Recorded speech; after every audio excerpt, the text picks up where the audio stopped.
자, 우리 함께 말씀을 보실 때 누가복음 7장 36절에서 50절 말씀 교독하도록 하겠습니다. 누가복음 7장 36절 제가 먼저 읽겠습니다. 한 바리새인이 예수께 자기와 함께 잡수시기를 청하니 이에 바리새인의 집에 들어가 앉으셨을 때에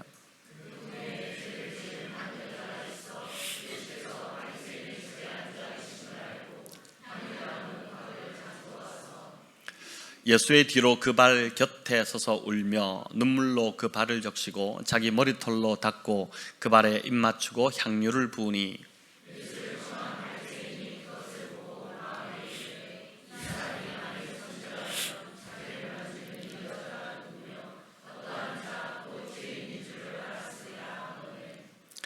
예수께서 대답하여 이르시되 시몬아 내가 네게 이를 말이 있다 하시니 그가 이르되 선생님 말씀하소서.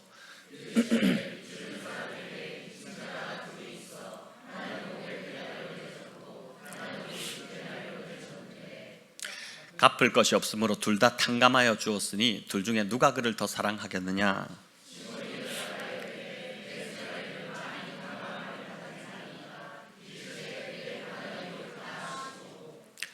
그 여자를 돌아보시며 시몬에게 이르시되 이 여자를 보느냐. 내가 네 집에 들어올 때 너는 내게 발 씻을 물도 주지 아니하였으되 이 여자는 눈물로 내 발을 적시고 그 머리털로 닦았으며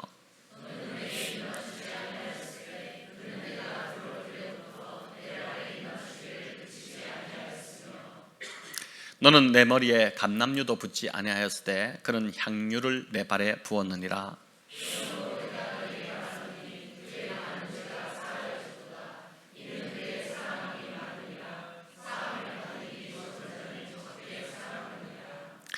이에 여자에게 이르시되 네 죄가 사함을 받았느니라 하시니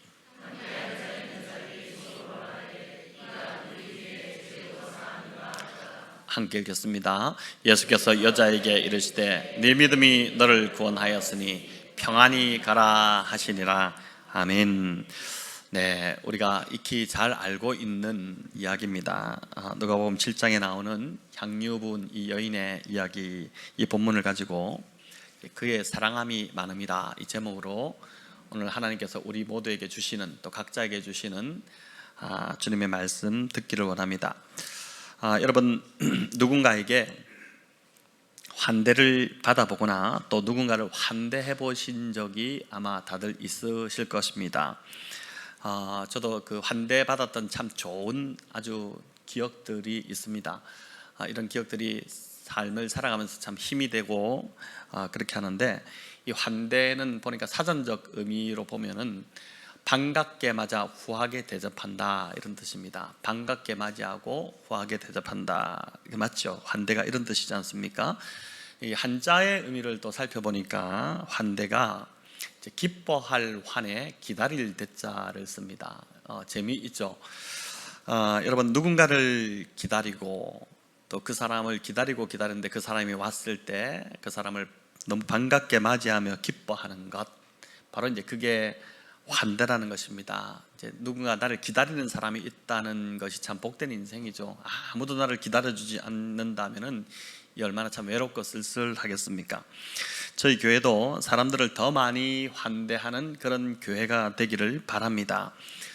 오늘날 그 스위스런드가 중립국으로 경제적으로 부강하게 된 이유가 여러 가지가 있겠지만 그 중에 중요한 한 가지로 꼽는 것이 있는데, 그게 바로 이제 16세기 종교 박해가 일어났을 때 그 박해를 피해서 이제 스위스 제네바로 피난왔던 그 위그노들을, 프랑스의 그 위그노들을 따뜻하게 받아주었기 때문이라고 합니다. 여러분, 스위스 가옥하면 떠오르는 이미지가 있지 않습니까? 지붕 밑에 창문이 달려있는, 창문을 이렇게 열어놓은 아주 예쁜 창문을 달아놓은 그런 집들인데, 그 창문은 다락방의 창문입니다. 위그노들이 왔을 때 그들이 거처할 집이 없지 않습니까? 그런데 그때 칼빈의 가르침을 받았던 이 기독교인들이 자기 집으로 그 가정들을 이렇게 받아들인 것입니다. 한 가정 한 가정씩 자기 집으로 받아들여서 다락방을 내어줬는데, 다락방에 창문이 없다 보니까 이제 창문을 내기 시작하면서 그때부터 이 스위스 가옥의 전통 이제 양식처럼 그렇게 되었다고 합니다. 신앙을 지키기 위해 그 프랑스를 떠나서 정들었던 고향을 떠나 제네바로 피난 왔던 그 프로테스탄트들을 받아주었던, 스위스가 환대했던 것 때문에 하나님께서 스위스를 그렇게 복을 주셨다라고 이제 또 기독교 역사학자들은 그렇게 평가를 하고 있습니다. 누군가에게 환대를 받으면 그 기억이 참 오래가고 또 그 환대받음이 그 사람을 이제 회복시키고 치유하기까지 합니다. 말씀드렸듯이 이제 저도 참 여러 번의 좋은 그 환대의 기억들, 환대받았던 참 좋은 기억들이 있는데, 그런 기억들은 삶이 또 힘들 때 한 번씩 떠올리면 참 마음이 따뜻해지기 시작하고 또 회복되기 시작하고 하는 것이죠. 인생에 그 어려움이 왔을 때 누군가가 다가와서 나를 반갑게 맞아주고 대접해준다면 그 어려움을 극복할 힘을 얻지 않겠습니까? 그래서 환대는 영어로 보면 이제 hospitality다 이렇게 하는데, 이 hospitality 이 말에서 여기서 이제 hospital이라는 병원이라는 단어가 나왔습니다. 환자를 잘 환대해서 잘 보살펴서 회복시키는 그 hospitality, 이 환대라는 것을 여기서 이제 환자를 잘 보살피다 보니까 그곳이 병원이 되었다, 막 그런 이제 어원인 것입니다. 자, 오늘 본문에는 환대와 관련해 대조되는, 너무나도 극명하게 대조되는 두 사람이 등장합니다. 바리새인 시몬이라는 사람이고 또 한 사람은 그 동네에서 죄인 취급받던 여인이었습니다. 누가는 이 여인의 이름을 밝히지 않습니다. 바리새인은 시몬이라고 이름을 밝히는데 반면에 여인의 이름은 밝히지 않습니다. 다만 그 여인이 죄인 취급받고 있었다는 사실을 알려줍니다. 우리 한번 보여주십시오. 그 동네에 죄를 지은 한 여자가 있어, 이렇게 말하지 않습니까? 여러분, 우리 중에 죄를 안 지은 사람이 어디 있을까요? 지난주만 하더라도 우리는 많은 죄를 지었습니다. 다 의인인 척 앉아 계시지만 사실은 죄를 많이 지었죠, 우리가. 그런데 여기서 이 여인이 죄를 지었다, 이 말은 그런 차원이 아닙니다. 이 말은 이 여인이 몸을 팔아 생계를 유지하던 부정한 여인이었다는 것입니다. 사람들이 다 손가락질하는, 그래서 늘 죄인이라는 명찰을 그 가슴팍에 달고 다녀야 했던 그런 여인이었습니다. 그런데 어떻게 이 죄인의 꼬리표를 달고 있는 이 여인이 어울리지 않게 지금 이 거룩한 바리새인 하면 거룩한 사람의 대명사인데, 이 거룩한 바리새인의 집에 들어갈 수 있었을까요? 그가 어떻게 여기 들어와 있었을까요?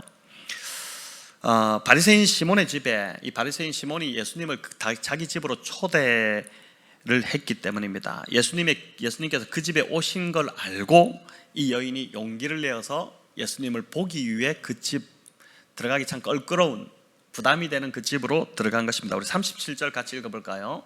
그 동네에 죄를 지은 한 여자가 있어 예수께서 바리새인의 집에 앉아 계심을 알고 향유 담은 옥합을 가지고 와서, 자, 예수님께서 이 바리새인의 집에 앉아 계심, 그 집에 오셨다는 것을 알고 향유를 들고 찾아온 것입니다.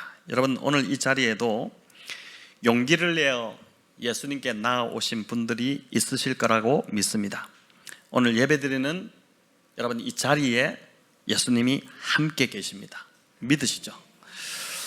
죄 많았던 이 여인이 예수님께 나와 구원을 받고 평안을 얻게 된 것처럼 오늘 예수님이 계신 이 하나님의 집 성전에 나온 우리 성도님들도 구원을 받고 평안하게 되시기를 축원합니다. 자, 그럼 이 바리새인 시몬은 왜 예수님을 자기 집에 초대했을까요? 36절에 보면 함께 잡수시기를 청하니 이렇게 되어 있는데, 이 말은 식사를 함께 하기 위해서 식사 초대를 했다는 것입니다.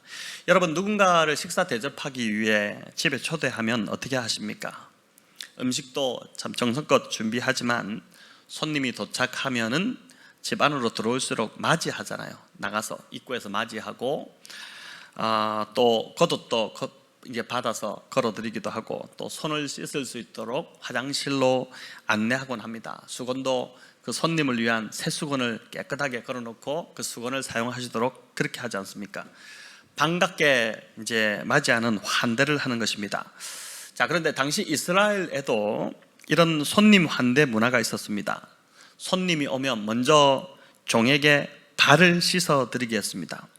당신은 요즘과 같이 이런 좋은 신발이 아니라 샌들을 이제 신고 다녔죠. 그러다 보니까 밖에 한번 나갔다 오면 발에 이제 흙먼지가 잔뜩 이렇게 묻어 있었습니다. 그래서 손님이 들어오면 우리가 손을 씻도록 화장실로 안내하는 것처럼 종들을 시켜서 손님의 그 발을 씻겨 주었습니다. 또 당신은 이제 감람유라고 하는데 이 감람유가 올리브유거든요. 이 올리브유 같은 것을 머리에 발라서 기분을 좀 상쾌하게 해줬습니다. 기름을 이렇게 발라줌으로, 여러분 올리브유라고 하니까 식용유를 떠올리시는 것 같은데, 이스라엘에 이제 식용유가 아니라 이 올리브 감람유는 굉장히 향기가 나는, 그래서 이거를 이제 발라주면 마치 아로마 효과 같은 것이 있어서 심신도 안정이 되고, 또 머리카락, 흐트러진 머리카락도 좀 정돈되고 뭐 그런 역할이었습니다. 또 주인은 손님에게 가볍게 입을 맞춰서, 우리나라 문화, 이 서양 문화다 보니까 환영의 마음을 이제 전했던 것입니다. 자, 이것이 예수님 당시 이스라엘의 손님을 환대하는 문화였습니다. 그런데 이 바리새인 시몬은 보니까 이런 기본적인 것조차 하나도 하지 않았습니다. 이 사람이 어떻게 이럴 수가 있을까 싶은데, 자, 우리 44절부터 46절 읽어보겠습니다. 그 여자를 돌아보시며 시몬에게 이르시되, 이 여자를 보느냐? 내가 내 집에 들어올 때 너는 내게 발 씻을 물도 주지 아니하였으되 이 여자는 눈물로 내 발을 적시고 그 머리털로 닦았으며 너는 내게 입 맞추지 아니하였으되 그는 내가 들어올 때로부터 내 발에 입 맞추기를 그치지 아니하였으며 너는 내 머리에 감람유도 붓지 아니하였으되 그는 향유를 내 발에 부었느니라. 아멘. 마치 주인이 바뀐 것 같지 않습니까? 정작 예수님을 초대한 이 바리새인은 아무것도 하지 않고 있는데, 오히려 그 집에 불청각처럼 불쑥 들어온 이 여인이, 이 부정하게 취급받는 죄인이라고 불리는 여인이 집주인처럼 예수님을 지금 극진히 적극적으로 환대를 하고 있습니다. 자, 그럼 이 바리새인은 예수님을 초대해 놓고 왜 이런 기본적인 환대조차 하지 않았을까요? 왜 그랬을까요? 사람이 뭔가 좀 모질라서, 뭘 잘 몰라서 그럴까요? 여러분, 한마디로 말한다면 마음이 없었기 때문입니다. 그렇게 하고 싶은 마음이 없었어요. 여러분, 그래서 우리가 무슨 일을 하든지 마음을 다해서 하는 것 참 중요합니다. 골로새서 3장 23절에도 바울이 이렇게 권면하지 않습니까? 우리 읽어볼까요? 무슨 일을 하든지 마음을 다하여 주께 하듯 하고 사람에게 하듯 하지 말라. 아멘. 마음을 다한 것과 그렇지 않은 것은 바로 표가 납니다. 누가 봐도 다 압니다. 마음을 다할 때 거기에 감동이 있고 변화가 있고 열매가 맺히게 됩니다. 무슨 일이든 우리가 마음을 다해서 정말 전심으로 하게 되면 하나님께서도 그런 우리를 보시고 도와주시게 되는 것이죠. 여러분, 이 바리새인은 애초부터 마음이 없었습니다. 주님을 존경하고 사랑해서 그래서 대접하고자 자기 집에 초대한 것이 아니었습니다. 그렇다면 이렇게 푸대접하지 않았겠죠. 그저 자기 집에 예수님을 초대함으로 유명 인사가 내 집에 왔다는 것을 좀 과시하고 싶었던 것처럼 보입니다. 식당에 가면은 유명한 사람들이 와서 사인 받아놓은 것처럼, 우리 집이 이 정도 유명하다 이렇게 하는 것처럼, 그렇게 했던 것처럼 보입니다. 당시 이런 파티 자리에는, 그 당시 이스라엘 문화로 본다면은 이런 파티가 열리면은 주인은 그 괴짜 설교자 같은 좀 재밌게 말하는 사람, 또는 마술이나 기적을 베푸는 이런 사람들을 돈을 주고 좀 고용하는 일이 흔했다고 합니다. 그런 자들이 와서 재밌는 언변으로 이제 파티에 흥을 돋우고 또 마술, 깜짝 마술 이런 걸 보여주면서 막 분위기를 띄워주고 이렇게 했기 때문입니다. 바리새인 시몬은 우리 주님을 마치 이런 사람 취급해서 자신의 식사 자리에 자기 집에 초대한 것처럼 보입니다. 만약 예수님을 그날의 가장 중요한 주인공으로 모셨다면 그는 그 예수님을 극진히 대접했어야 합니다. 여인이 했던 것처럼 발도 닦이고 또 입맞춤도 하고 향유도 그 머리에 부어드렸을 것입니다. 하지만 그는 이 중에 어떤 환대도 하지 않았습니다. 예수님을 그저 재밌는 이야기꾼이나 또는 좋은 교훈을 듣는 정도로, 그런 정도의 손님으로 취급했던 것입니다. 자, 그래서 그는 예수님에게 관심이 있었다기보다는 예수님을 통해 자신의 파티, 자신이 연 이 식사 자리가 좀 더 재밌어지기를 원했던 것처럼 보입니다. 주님을 환대하기는커녕 철저하게 지금 주님을 무시하고 있는 것이죠. 여러분 누구 집에 초청받아 갔는데 있는 놈 많은데 취급하지 않고 그러면 얼마나 기분 나쁩니까? 왜 날 불렀어? 이렇게 되지 않겠습니까? 자, 저와 여러분에게 있어서 예수님은 어떤 존재이신 것 같습니까? 우리도 이 바리새인 시몬처럼 주님을 함부로 대하고 있지 않을까요? 내 인생이란 파티가 흥겹고 성공하기 위해서 예수님 그저 있어야 하는 하나의 필수품처럼 그분이 있으면 좋으니까 이렇게 여기고 있지 않을까요? 심하게는 그냥 내 몸의 액세서리 같은 그 정도로 주님을 취급하고 있지 않을까요? 아니면 정말 예수님을 내 인생의 주인으로 모시고 그분을 환대하고 사랑하며 그분을 존귀하게 여기며 그분을 경배하고 살아가고 계십니까? 여러분, 주님을 내 인생에 초대하되 별 신경 안 써도 되는 손님 정도로 그렇게 모시고 있지 않나요? 전혀 관심도 없고 일주일을 살아도 주님 한번 쳐다보지도 않고 주님이 밥은 먹고 계신가 이런 아무 관심도 없고, 여러분 그런 것이 아니라 정말 내 삶의 주인으로 모시고 그분을 사랑하고 존귀하게 대할 때 저와 여러분의 무너진 삶은 바르게 회복되고 세워지기 시작할 것입니다. 마을에서 죄인 취급받던 이 여인이 어떻게 이렇게 용기를 낼 수 있었을까요? 이 여인은 바리새인 이 시몬의 집에는 절대 어울리지 않는 사람이었습니다. 그녀가 바리새인 집에서 얻을 수 있는 것이라고는 비웃음과 조롱과 따가운 시선뿐이었습니다. 그럼에도 그녀는 사람들의 시선을 뚫고 시몬의 집으로 지금 들어가죠. 아끼던 비싼 향유까지 들고 가서 예수님의 발에 부었습니다. 왜 여러분 그랬을까요? 이유는 없습니다. 그렇게 하고 싶었기 때문입니다. 주님을 사랑하는 마음이 가득했기 때문에, 뭐라도 하고 싶었기 때문입니다. 바리새인 시몬은 주님에 대한 이 마음이 전혀 없었지만 이 여인은 주님이 너무 보고 싶었고 주님께 너무 가까이 가고 싶었고, 아마도 이 사건 전에 이 여인이 주님께 어떤 죄 용서함 받는 어떤 첫 번째 만남이 있었을 것입니다. 그렇기 때문에 지금 이렇게 찾아왔겠죠. 아무 연관도 없는 사람이 왜 왔겠습니까? 뭔가 주님으로부터 받았던 은혜가 있었기 때문에 찾아온 것입니다. 그래서 주님이 왔다는 소식을 듣고 저 집에 내가 어떻게 들어가지? 도저히 감히 들어갈 수 없는 집인데 사람들이 나를 정말 이상하게 쳐다볼 건데, 그래도 주님이 너무 보고 싶으니까 그걸 다 시선을 마다하고 그 집으로, 그것도 집에서 아껴두던 향유, 비싼 향유를 들고 주님께 부어드리고 싶어서 그렇게 찾아 들어간 것입니다. 어떤 수를 써서라도 주님 곁으로 가까이 가고 싶어서 간 것입니다. 아마도 이 여인이 처음부터 주님과 한 공간에 있었기 때문에 바리새인이 푸대접하는 것을 다 보지 않았겠습니까? 발을 씻겨드릴 생각도 안 하고 있고 물도 주지 않고, 이전에 이제 종이 발을 씻겨 종이 없으면 물이라도 줬거든요. 물이라도 줘서 발을 씻도록 했는데 그럼 물도 하나도 주지 않고 기름도 안 발라주고 입맞춤에 인사도 안 하는 것을 보면서 이 여인의 마음이 아팠겠죠. 아니 저러면 안 되는데, 저분은 저런 분이 아닌데 왜 저 사람이 저렇게 주님을 저렇게 대우하지? 왜 저렇게 대접하지? 이러면서 마음이 아팠겠죠. 그래서 이 여인이 조용히 나선 것입니다. 자기라도 주님을 환대하고, 주님은 저렇게 모셔서는 되는 분이 아니야, 그러면서 조용히 나선 것입니다. 여러분, 이 여인이 주님을 보는 순간 눈물이 멈추지 않습니다. 또 주님이 그런 대접을 받고 있는 걸 보니까 마음이 더 아파서 또 눈물이 흐릅니다. 그리고 자신의 죄를 용서해 주신 그 사랑이, 주님을 보니까 다시 그 사랑이 느껴져서 더 눈물이 하염없이 계속 흘러내렸습니다. 우리 38절 같이 읽겠습니다. 예수의 뒤로 그 발 곁에 서서 눌며 눈물로 그 발을 적시고 자기 머리털로 닦고 그 발에 입 맞추고 향유를 부으니.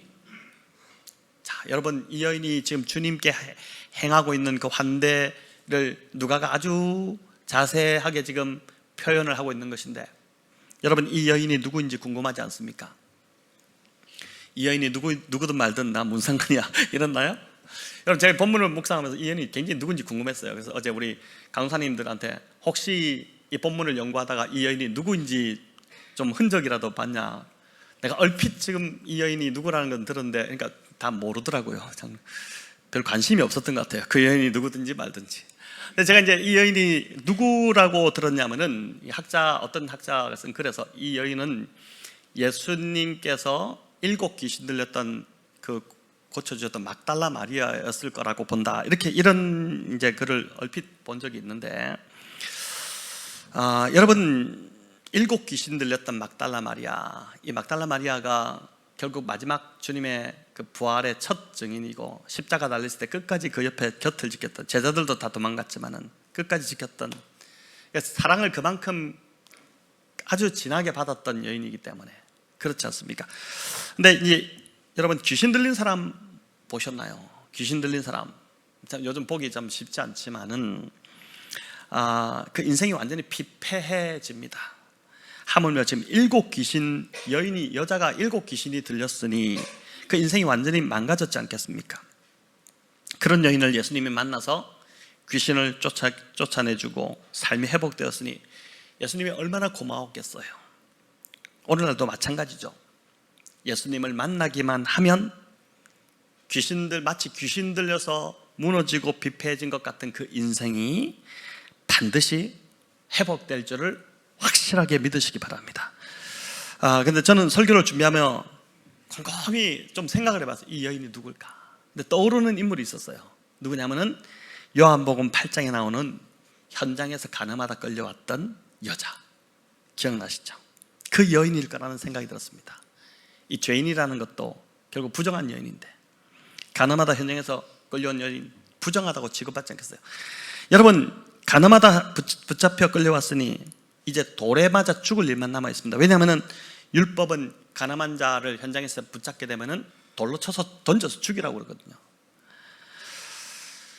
옷도 제대로 걸치지 못하고 끌려왔겠죠. 질질질 끌려왔을 것입니다. 어떻게 하면 머리채 잡혀가지고 막 그냥 끌려왔을 텐데, 그런 상태에서 많은 남자들이 음흉한 눈빛으로 여인을 쳐다보고, 그리고 돌을 들고 곧 금방이라도 돌로 쳐서 죽일 기세로 달려들고 있는 그 틈바구니에서 여인이 곧 지금 나는 이제 끝났구나, 내 인생 여기서 끝나는구나, 또 돌에 맞으면 얼마나 아프겠어요. 그렇게 돌에 맞아 죽는 그 고통하며 죽어가겠구나. 여러분, 그냥 이렇게 이야기 듣지만 실제로 내가 그 현장에 내가 그 여인이라고 생각한다면 이건 진짜 정말 얼마나 떨리는, 막 온몸이 떨리고 그냥 막 그 자리에서 오줌도 싸고 이러지 않겠습니까? 그런 상황에서 예수님이 그 자리에서 이 여인을 다 막아주시고 살려주셨으니까, 그리고 나도 너를 정죄하지 않으니 다시는 죄 짓지 말라, 죄 용서까지 해주셨으니 얼마나 고마웠겠습니까? 아마도 제가 볼 때 이 누가복음 7장에 나오는 이 여인은 바로 그 현장에서 요한복음 8장에 나오는 그 여인이 맞지 않겠나 싶습니다. 여러분, 만약 이 바리새인 시몬의 집에 온 이 여인이 요한복음 8장에 나오는 이 여인이라고 본다면, 여러분, 이 눈물은 충분히 이해될 수 있는 눈물이지 않을까요? 성도 여러분, 주님 앞에서 정말 하염없이 울어본 적이 있으십니까? 사기당해서 또는 사업 실패해서 내가 뭘 잘못해서 그런 울음이 아니라, 내 죄를 용서해 주시고 죽을 수밖에 없는 나를 살려주신 그 사랑이 너무 감사해서 정말 울어도 그치지 않는, 계속해서 눈물이 그치지 않는 그런 눈물을 아마 한 번쯤은 다 흘려보셨을 것입니다. 여러분, 그치려 해도 그쳐지지 않는 눈물을 흘려본 자만이 눈물 없는, 이렇게 눈물을 흘리며 빵을 먹어봐야지 인생을 안다, 이런 이야기를 하지만은, 여러분, 이런 눈물을 흘려본 자만이 주님을 환대하는 삶을 살 수 있습니다. 은혜를 경험했기 때문에 뭐든지 주님께 다 드리고 싶고 아깝지 않게 되는 것입니다.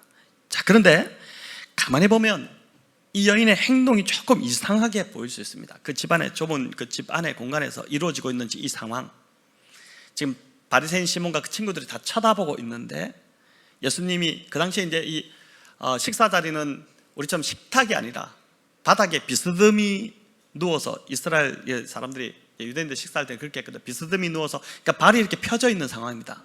그 펴져 있는 그 발에다가 이 여인이 지금 그 발 위에 눈물을 계속 떨어뜨리고 있어요. 그 눈물로 발을 적시고 머리털로 이제 닦았다 하는데, 여러분, 눈물을 아무리 많이 흘렸다 하더라도 세수대야에 이렇게 받아봤자 눈물이 어느 정도 날까요? 한 가득 찰까요? 눈물로 이렇게 발을 눈물로 씻겼다 하더라도 그 흙이 여전히 묻어 있지 않겠습니까? 흙먼지가 묻어 있겠죠. 막 지저분하게 좀 묻어 있을 텐데, 그런 상황에서 자기 머리털로 그 발을 닦는다고 생각해 보십시오. 그럼 머리털에 그 흙먼지가 붙어가지고 이 덕지덕지되고 여인의 모습도 이상하고 꼴이 좀 이게 뭐 하는 것이지, 이런 상황이 되지 않겠습니까? 그런데 거기다가 아직 덜 닦여진 그 발에 계속 여인이 지금 입을 맞추고 있습니다. 근데 이 지금 입을 맞춘다는 걸 헬라어로 제가 찾아보니까 현재형으로 되어 있어요. 역시 현재형이더군요. 무슨 말이냐? 한두 번 입을 맞추고 만 것이 아니라 계속해서 지금 거듭해서 계속 입을 맞추고 있다는 것입니다. 숨이 막힐 정도로 계속 그 발에 입을 맞추는 거예요. 우리 자녀들 보면은 어떻게 합니까? 가서 입에 계속 입 맞추죠. 너무 예뻐서 계속 막 쪽쪽 하면서 입을 맞추지 않습니까? 근데 지금 이 여인이 주님의 발에 그렇게 입을 맞추고 계신 거예요. 그런 후에 자신이 가져온 그 비싼 향유를 아끼지 않고 그냥 발에 부어버렸습니다. 여러분, 이를 지켜본 집주인 시몬이 속으로 생각합니다. 우리 39절 같이 읽겠습니다. 예수를 청한 바리새인이 선지자라면 자기를 만지는 이 여자가 누구며 어떠한 자 곧 죄인인 줄을 알았으리라 하거늘. 자, 이게 참 이 사람 수준이 나오는데, 이 만진다는 표현을 이 사람 쓰고 있지 않습니까? 이 말은 이런 뜻입니다. 바리새인 시몬이 이렇게 독백하는 거예요. 아니, 당신 선지자라며, 근데 지금 이 부정한 여자가 자기를 너 지금 만지고 있고 유혹하고 있는 거, 이 유혹하는 건데 그걸 못 느끼냐? 아니면 즐기고 있나? 가만히 있는 걸 보니 이 사람도 별 수 없군. 선지자 좋아하시네. 당신도 별 수 없는 인간이야. 정말 수준 떨어지는 선생이구만. 그러니까 딱 자기 수준만큼만 생각하는 것입니다. 예수님께서 시몬의 이런 마음을 꿰뚫어 보시고 한 비유를 들어 말씀하십니다. 어떤 사람에게 빚을 진 자가 둘이 있는데, 한 사람은 500데나리온, 꽤 큰 돈이죠, 빚을 졌고, 또 한 사람은 50데나리온 빚을 졌는데, 주인이 딱 보니까 둘 다 빚을 갚을 능력이 안 돼서 불쌍해서 둘 다 탕감을 해주었다. 자, 그렇다면 이 두 사람 중에 누가 더 주인, 그 돈 빌려준 자를 사랑하겠느냐? 시몬이 들으니까 너무 쉬운 질문을 하셨잖아요. 당연한 거 아닙니까? 더 많이 빌려준 자가 더 주인을, 그 빌려준 자를 사랑하겠죠. 이렇게 대답했더니 주님이 내 판단이 옳다, 이렇게 말씀하셨습니다. 여러분, 제가 이 비유를 주님이 들려주신 걸, 이 본문을 가만히 묵상하면서 보니까 주님이 참 속도 진짜 좋으시다. 끝까지 바리새인 시몬을 깨우쳐 주시려고 애를 쓰고 계시지 않습니까? 우리 같으면 어떻게 하죠? 저 같으면 한 대 때리고 시작할 것 같아요. 일로 와, 좀 맞자, 너 맞고 시작하자, 이렇게 할 것 같은데, 이런 형편없는 시몬조차도 주님이 끝까지 사랑하시는 것이죠. 저와 여러분도 마찬가지입니다. 저와 여러분이 사람들을 보면서 속으로 판단하고 생각하는 것, 바리새인 시몬이 속으로 판단했던 것 주님이 다 알고 계셨던 것처럼, 저와 여러분이 사람들을 보면서 판단하고 속으로 생각하는 것 주님이 다 보고 계시다는 것입니다. 여러분, 그래서 이 바리새인 시몬을 보면서 내가 생각하는 게 곧 나의 수준이구나, 이렇게 아시면 좋겠습니다. 말로 표현하지 않아도, 말은 참 굉장히 수준 있게 해요. 근데 말로 표현하지 않아도 생각하는 게 곧 나의 수준이다. 이렇게 본다면 저와 여러분의 수준이 굉장히 좀 낮은 것 같지 않습니까? 우리 말은 참 거창하게 하는 것 같아요. 근데 사실 그 생각을 들여다보면 너무 수준이 아닌 것이죠. 생각하는 게 나의 수준이고 수준만큼 생각합니다. 감사한 것은 이런 우리를 시몬처럼 주님이 끝까지 포기하지 않고 사랑하셨다는 것이죠. 지금도 사랑하고 계시다는 것이죠. 그래서 지금 저와 여러분이 이 자리에 있음을 믿습니다. 본문에서 보게 되는 또 한 가지 흥미로운 발견은, 이 여인이 보니까 본문에 어떤 한마디 말도 하지 않는다는 것입니다. 말이 없어요. 말이 없지만 조용히 주님을 환대합니다. 정말 따뜻하게 주님을 환대합니다. 바리새인 시몬은 보니까 말을 참 많이도 하는데, 이 여인은 한마디 대사도 없습니다. 하지만 그녀의 행동은 그 어떤 목소리보다 더 크게 지금 영향력을 그 집안에 있는 사람들에게, 또 주님에게까지 미치고 있습니다. 마치 그녀가 부은 이 향유가 시몬 집안에 아주 조용하면서도 가득하게 퍼져나가듯이 그녀의 이 말없는 행동이 사람들의 마음 안에 지금 울림과 도전을 주고 퍼져나가고 있다는 것입니다. 우리는 말을 많이 해야지만이 좀 설득도 되고 영향을 미친다고 생각하지만 이 여인은 한마디 말도 하지 않는데 말 없이 그녀의 행동이 굉장한 영향력을 지금 미치고 있다는 것이죠. 자, 이 여인의 행동은 오늘날 저와 여러분이 또 교회가 닮아야 될 본이 아닐까 생각합니다. 복음 증거에 있어서 어느 시대보다도 우리는 소리를 좀 덜 내고 자신이 담긴 그 진심이 담긴 헌신과 섬김을 보여줘야 할 때입니다.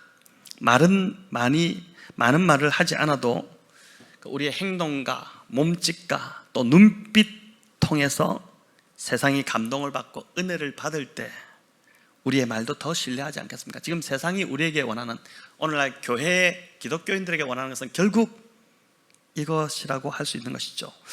또 주의 몸된 교회를, 이 공동체를 섬길 때도 마찬가지입니다. 여러분, 입은 가급적 닫고 몸은 부지런히 움직여야 합니다.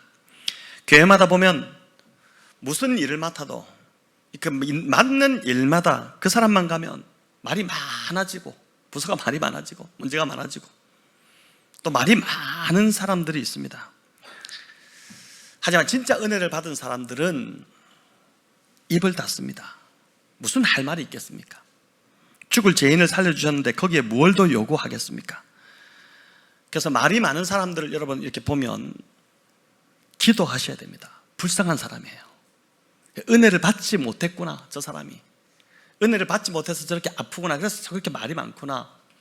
아이들도 보니까 집에서 막 다들 경험하셨을 건데, 감기 걸리거나 뭐 이랬을 때 독감 같은 거 걸리고 열이 막 올라가잖아요. 그럼 아이들 어떻게 반응하던가요? 말이 많아집니다. 막 열이 올라가면 비정상이 되면 막 말이 많아져요. 마찬가지로 말이 많다, 저 사람이 지금 아프구나, 이렇게 생각하고 기도해 주셔야 됩니다. 여러분, 십자가의 사랑을 경험하면 할수록, 그래서 그 십자가 앞에서 내가 얼마나 추악한 죄인인지를 깨달으면 깨달을수록 남을 평가하고 속으로 또 판단하고 비방하는 또 그런 말을 내뱉을 수가 없습니다. 절대 그렇게 못합니다. 그런 말을 할 자격이 내가 전혀 없다는 것을 정말 뼈저리게 알고 있기 때문에 그런 것이죠. 여기 나온 바리새인 시몬을 보십시오. 속으로 다 판단하고 정죄하고 있지 않습니까? 이 여인뿐만 아니라 예수님까지도 시몬이 판단하고 비방합니다. 선지자 좋아하시네. 그렇게 안 봤는데 형편없구만. 근데 이 시몬만 아니라 보니까 시몬의 친구들까지도 또 똑같아요. 48절 49절 우리 같이 읽어보겠습니다. 이에 여자에게 이르시되 내 죄 사함을 받았느니라 하시니 함께 앉아있는 자들이 속으로 말하되 이가 누구이기에 죄도 사하는가 하더라. 바리새인 시몬의 집에서 여기 보니까 자기들 속으로, 이 친구들도 함께 앉아있는 자들도 속으로 말하고 있지 않습니까? 비방하죠. 바리새인 시몬의 집에 초대된 자들이라면 이들 역시 바리새인들이었을 것입니다. 친구를 잘 사귀어야 되는데, 진짜 나의 교제, 내가 누구와 교제하느냐가 참 중요한데 시몬이나 친구들이나 다 똑같습니다. 서로가 서로에게 선한 영향력이 못 되고 있는 것이죠. 자, 이 시몬이 왜 이렇게 판단하고 비방하고 있을까요? 자신이 의인이라고 믿고 있기 때문입니다. 자신은 문제가 없다고 생각하고 자신은 절대 죄인이 아니라고 생각하기 때문입니다. 그러니 상대를 판단하고 정죄하는 것입니다. 여러분, 이런 사람은, 자기가 어렵다고 생각하는 사람은 절대 주님을 환대할 수 없습니다. 오히려 주님께 드리는 걸 아까워하고 바치지 않으려고 합니다. 주님께 가까이 가지도 않고 주님께 위해 헌신하지도 않습니다. 그리고 이렇게 다른 사람을 판단하는 삶 자체가 실은 그 삶이 지옥입니다. 그렇지 않습니까? 절대 평안이 있을 수 없습니다. 하지만 자신이 죄인인 줄 알고 있던 이 여인에게는 평안이 임했습니다. 여러분, 50절 같이 한번 읽어볼까요? 예수께서 여자에게 이르시되 내 믿음이 너를 구원하였으니 평안히 가라 하시니라. 주님이 이 여인에게 평안을 선포하십니다. 평안히 가라. 주님이 이 여인에게 내 믿음이 너를 구원하였다 이렇게 했는데, 이 믿음, 여러분, 내 믿음, 이 믿음이 어떤 믿음일까요? 이 믿음은 나는 죽을 수밖에 없는 죄인임을 인정하는 믿음. 첫 번째는 나는 죽을 수밖에 없는 죄인입니다. 나는 의롭지 않습니다. 나를 붙들어 주시지 않으면 나는 아무것도 아닙니다. 이런 믿음이죠. 이것을 인정하는 믿음이고, 또 하나는 주님만이 그래서 이런 나를 구원하실 수 있다는 믿음입니다. 저와 여러분도 마찬가지입니다. 죄로 인해 망가지고 다 부셔진 그 내 인생도 반드시 회복시키셔서 새롭게 하실 수 있는 분이 예수님임을 믿고 그분께 나아갈 때 예수님은 반드시 그 사람의 인생을 고쳐주시고 다시 살게 하실 것입니다. 이런 믿음을 가진 자가 구원을 받게 되고 그 삶의 평안이 임하게 됩니다. 오늘 이 자리에 오기 전까지 평안을 잃은 채로 지내다 오셨다면 이제 예수님을 붙들기로 결정하시기 바랍니다. 내가 의인이라 생각하면 예수님 필요 없어요. 예수님 필요 없습니다. 내가 문제 없다고 생각하면 절대 주님 붙들지 않습니다. 그런 사람은 계속해서 속으로 다른 사람 비방하고 판단하고 정죄하고 그렇게 하면서 지옥을 살 것입니다. 오늘 이 말씀 앞에서 저와 여러분, 주님, 저는 죄인입니다. 저는 주님이 필요합니다. 저를 도와주십시오. 저를 건져주십시오. 주님, 저의 문제를 해결해 주시고 평안을 주시옵소서. 이렇게 간절히 기도로 예수님을 붙드시는 저와 여러분, 우리 모든 성도님들 다 되시기를 우리 주님의 이름으로 축원합니다.